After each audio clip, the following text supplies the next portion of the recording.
알렉산더 테크닉은 어떻게 처음에 알게 되셨나요? 제가 대학교 다닐 때 정가학회에서 알렉산더 테크닉 워크숍이 있다고 해서 그거를 한번 들으러 갔던 적이 있었어요. 그때 한번 접하고 그리고 나서 그 이후에 시간이 꽤 지나서 이승환 선생님께서 AT 교사를 하신다고 하셔서 또 제 레슨 선생님이다 보니까 자연스럽게 접하게 됐습니다. 제 처음이자 마지막 경험이에요. 그래서 오래 해보고 그렇지 않은 상태입니다. 그럼 6, 7년 만에 다시 찾게 된 이유는 왜일까요? 다시 워크숍을 들은 선생님, 그러니까 계속 그 몸을 쓰는 법에 대한 건 좀 궁금했어요. 왜냐면, 제가 좀 몸치라고 스스로 생각하거든요. 근데 몸에 대한 연구를 해본 적이 없었어서 그걸 좀 배우고 싶었고, 그리고 선생님이 이제 정각에서 들었을 때는 그냥 알렉산더 테크닉이 무엇인가에 대해서 좀 다뤘다면 저희 레슨 선생님이시니까 가야금을 하는 사람 입장에서 LG를 해보신 거잖아요. 그래서 그거를 좀 느껴보고 싶었어요. 배워보시니까 어땠어요? 매력이 뭐라고 생각해요? 알렉산더 테크닉. 일단은 되게 딱 기억 속에 되게 남았던 게 뭐냐면 어린아이일 때는 되게 몸을 자유롭게 쓴다는 거. 근데 커가면서 어떤 습관에 의해서 그 자연스러운 움직임이 다 사라진다는 거.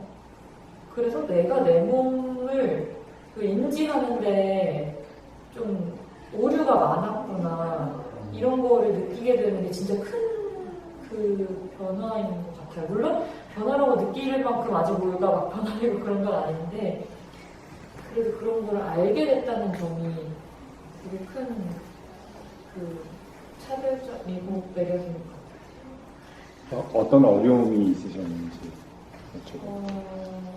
일단요, 연주를 한다는 것 자체가 어떤 극도라고 말하는 게 이상하지만 긴장 상황에 딱 놓이게 되는 거잖아요.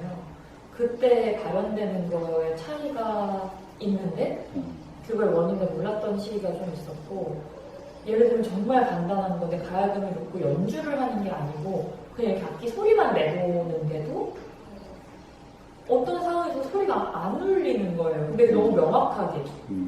심지어 옆에 있던 분이 너 아까 연습할 때 소리 안 그랬는데 지금 왜 그래? 라고 물어본 적도 있어요. 근데 제가 연주하는 걸 보고 그런 게 아니고 그냥 이렇게 띵띵띵 이렇게 튕기는 걸 보고 악기 소리가 왜 바뀌었어? 그랬던 적이 있어요. 근데 그때는 이제 고등학생 때였으니까 벌써 10년 전이죠. 근데 저는 전혀 원인을 모르고 그래서 그게 되게 좀 막연한 거예요. 그러니까 이게 어떤 두려움으로 작용되냐면 내가 무대에 올라갔을 때 나도 내가 어떻게 할지 모른다 이런 게 되게 큰 그 두려움이 되더라고요.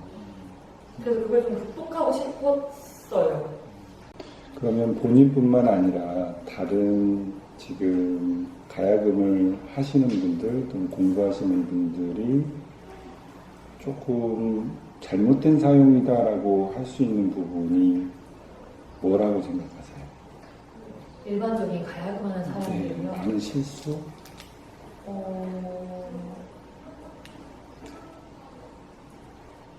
제 생각에는 일단 가야금이라는 악기 자체는 그 바닥에 앉아서 하는 그 자세가 가부좌를 이렇게 앞바다리, 양반다리를 하는데 저는 그 다리가 안 되는 친구도 봤어요. 이렇게 편히 앉는다고 앉았는데 무릎이 땅에 이렇게 딱 안 내려가는 거예요. 이렇게 V자로 이렇게 서 있는 거예요. 근데 이제 국악 쪽에서는 그런 걸 이제 너는 몸이 그렇구나 이런 접근이 아니거든요. 연습해서 다리를 이렇게 내릴 수 있게 왜냐면 그게 이제 그렇게 연주하는 자세라고 알고 있기 때문에 그런 데서 아마 몸이 좀 힘들지 않을까? 그래서 저는 실제로 그 추나 치료를 좀 받았어요. 어느 순간부터 웃었을 때 그 치아 위하고 아래하고 중앙선이 안 맞는 거예요. 그래서 치아 교정을 했는데도 안 맞았어요. 근데 척추 그 병원에 갔더니 그 몸이 휘어서 이가 틀어진 거라고. 그래가지고 척추를 교정하니까 신기하게 이가 맞더라고요. 그러니까 기본적으로 계속 이렇게 그 다리는 이쪽을 보고 상체는 여길 보고 있으니까 그게 좀 무리가 가지 않을까 하는 생각이 좀 들었고요. 네, 그리고 이건 가야금이랑 국한되는 건 아닌데 연주할 때 무슨 생각을 하냐고 물어보면 보통 무슨 이미지를 얘기해요. 진짜 머릿속에 있는 이미지. 뭐 무슨 생각을 한다. 음악에서 무슨 어떤 눈밭을 그리면서 연주한다. 이렇게 말하는 친구도 있고 저 같은 경우에는 음악적인 여기 소리가 좀 작아져야지. 이제 커져야지. 막 이런 생각을 하면서 이제 연주를 해요. 근데 그 생각 속에 몸에 대한 거는 없어요. 그러니까 뭐 숨을 쉬고 있나라든지 이런 생각은 잘 안 해봤던 것 같아요.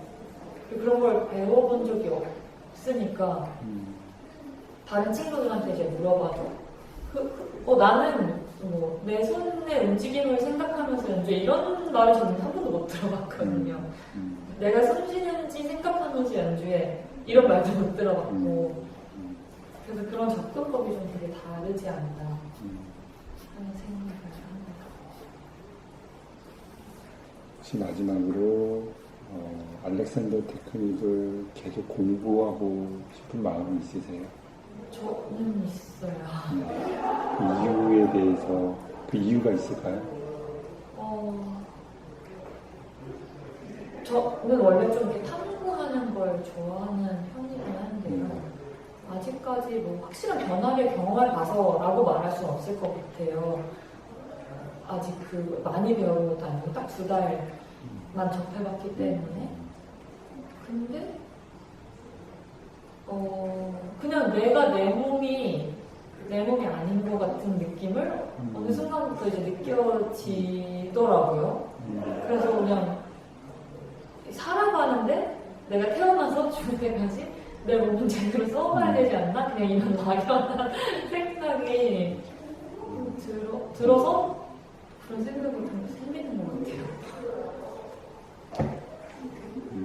연주의 어떤 질적인 변화도 알렉산더 테크닉을 통해서 기대해 볼 수 있을까요? 저는 그거를 기대해보고 몸이 변하고 몸이 변한다면 연주에 대한 것 또는 소리에 대한 것도 바뀔 수 있는 가능성이 있는지. 저는 있다고 생각을 해요. 근데 제가 선생님 때 배울 때 선생님이 AT를 접하기 이전에 저는 배웠던 학생이에요. 근데 그 당시에도 선생님은 저한테 힘을 빼는 법을 계속 가르쳐 주셨거든요. 제가 너무 경직돼서 연주를 해서. 근데 그때만 해도 저는 그 제 몸에서 힘을 뺀다는 개념이 뭔지 이해를 못했었어요. 근데 힘을 조금씩 뺄 수 있게 되면서 되게 많이 제 연주 스타일이 바뀌었거든요. 근데 아마 제가 선생님이 AT를 배우신 이후에 레슨을 받는 학생이었다면 더 많이 빠졌겠죠, 힘이? 그런 생각을 하고는 해요.